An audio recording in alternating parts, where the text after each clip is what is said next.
let's get into this Lakers matchup of this daggone freaking blowout, 117-95 blowout. The Minnesota Timberwolves did to the Lakers, and the Hall of Famer, the top 50 player of all time, James Worthy, was, I mean, he totally destroyed the Lakers. They got destroyed by the T-Wolves, and then they got destroyed by one of their very own. Let's hear what he said. Not the way you want to start the postseason if you're the Lakers. Minnesota came in and took game one, winning by 22, 117-95. Look, a lot of excitement for LA coming into this one. They led by 7 after 1, but really after that second quarter started with a 10-2 Minnesota run, turned into a 38-20 second quarter.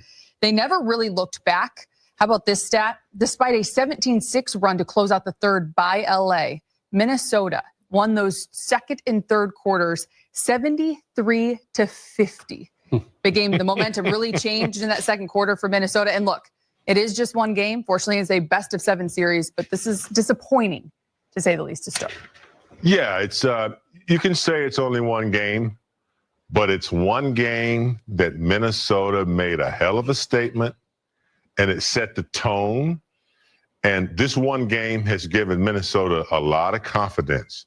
Their team is well balanced. I thought Jaden tonight for them was exceptional. A 6'8" guy that plays with a 7-foot wingspan. Defense was exceptional on Luka and whoever he was on. He got 25 points. Mm-hmm. They took 41 threes tonight, and they hit a lot of them. They hit a lot of them uncontested.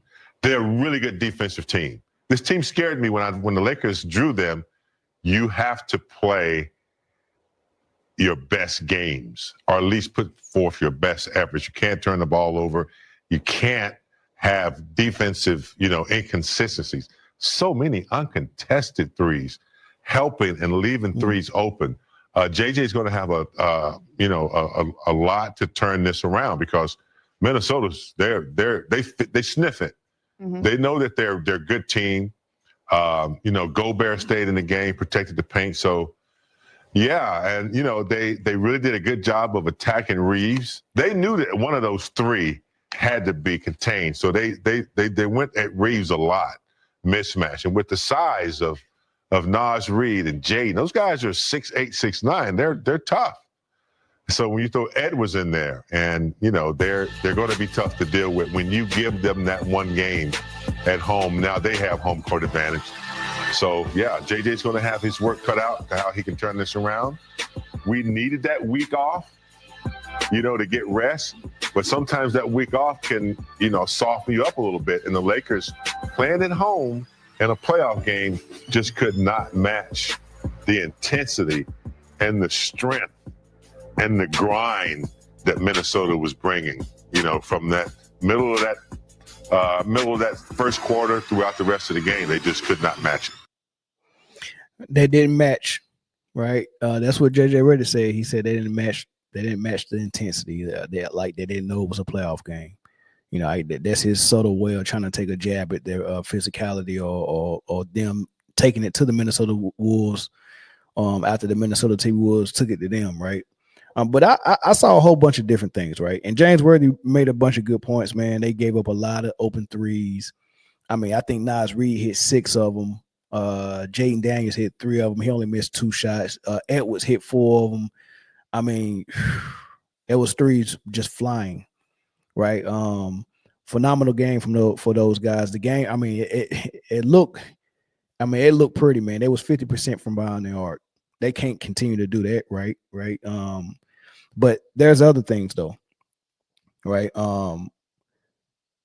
They had 29 assists. That's not bad. I think anything above, I think 25 to 30 assists is really good for a team, for team assists. The Lakers only had 15.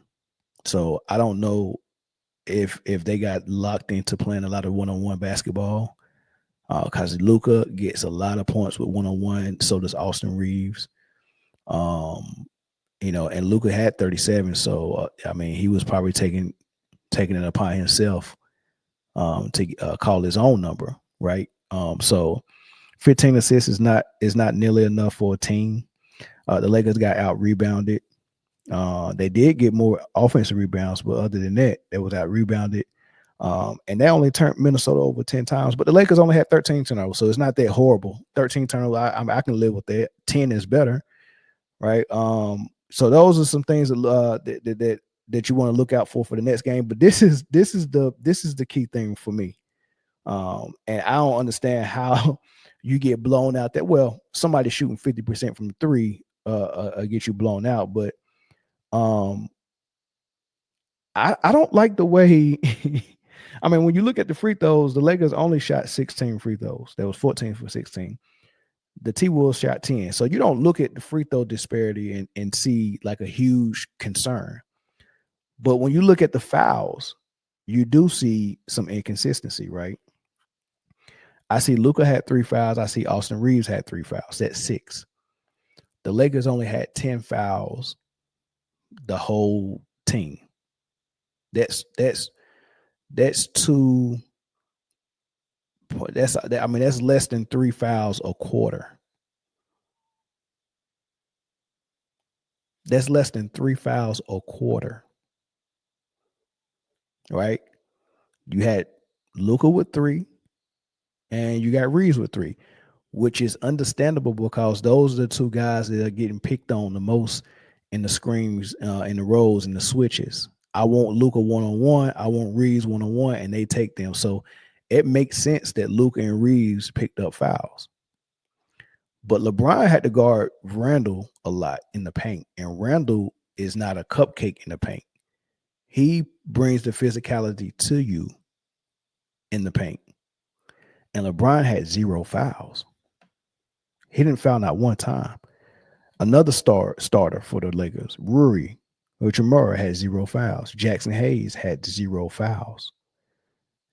Vanderbilt, a defender that played 13 minutes, and he mucks it up.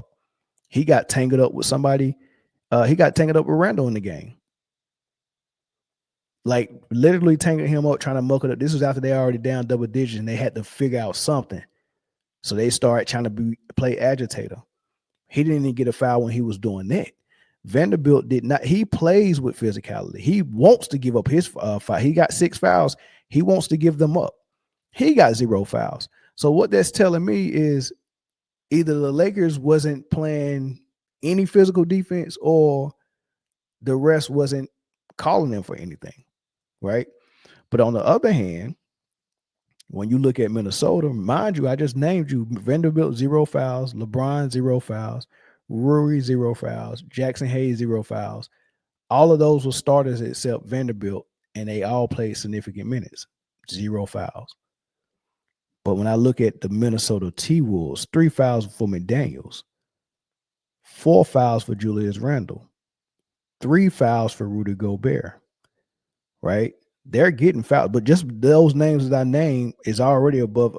And then you look at Anthony Edwards. He had 4 fouls. He went out in the third quarter and missed about, I don't know, 6-7 minutes of the game, 8 minutes of the game, right? He probably missed about 7 minutes of the game, and he still had 4 fouls. So if he would have still been in the game, he probably would end up with 5 or probably fouled out. I mean, like these guys are picking up fouls. Just between, I just told you they had 10 fouls for the whole game the Lakers did. I can just grab 3 guys and it's more than 10. Edwards had 4, Randall had 4, that's 8.